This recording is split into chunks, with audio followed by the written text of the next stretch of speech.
So let's check in with Jeff, get an update on what's happening with our weather and also what's happening with Hurricane Harvey. Yeah, this is just going to be a huge disaster. It just is. Right. We don't want to be using hyperbole or scaring people unnecessarily, but this is a storm that's going to cause a lot of devastation along the coast there in Texas and really a good chunk of the southeastern part of the state with flooding rains for many, many days in a row. Let me show you where Harvey is right now. You can see the very circular nature to the eye that indicates its strength. It's on the verge of becoming a major hurricane, and all likelihood it already is. The National Hurricane Center will wait for a future update, maybe the 1 o'clock update, to officially categorize this as a 3, a major hurricane. It's still about 80 to 100 miles to the southeast of Corpus Christi and continues to move to the northwest. And one of the bigger threats that we'll see with this storm making landfall later on tonight is a storm surge.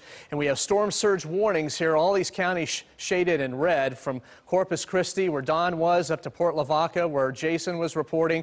And the storm surge is basically a wall of water, the waves that are pushed on to the shore.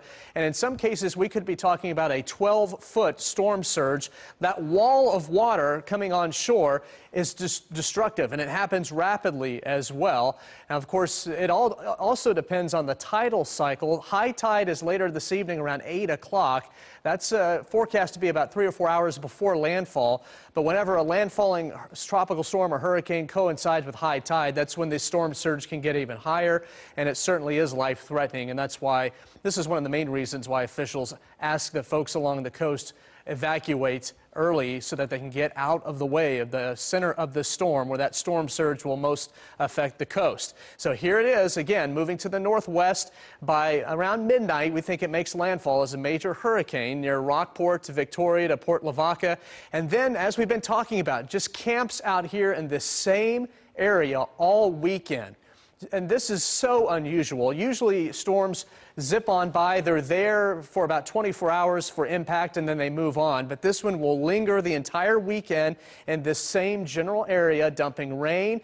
Winds will still be gusting over 60 or 70 miles an hour at times.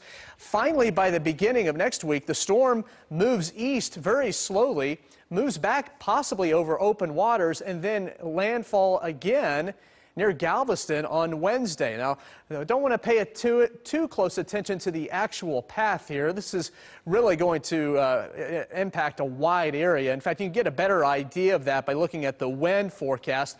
This yellow color is tropical storm force winds, and look how far out from the center of the storm tropical storm force winds go. Now, by later on, late tonight into early tomorrow morning, we have those violent major hurricane force winds moving onshore with the eye of the storm.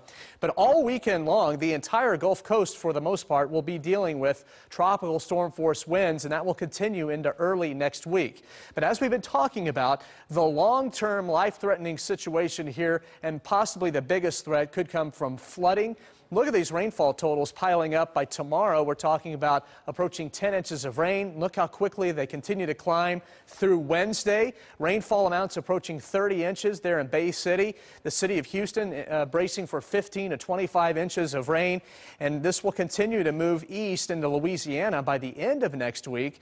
And that's where we could be looking at the next focus, is how does this affect the upper Texas coast and Louisiana with all the flooding.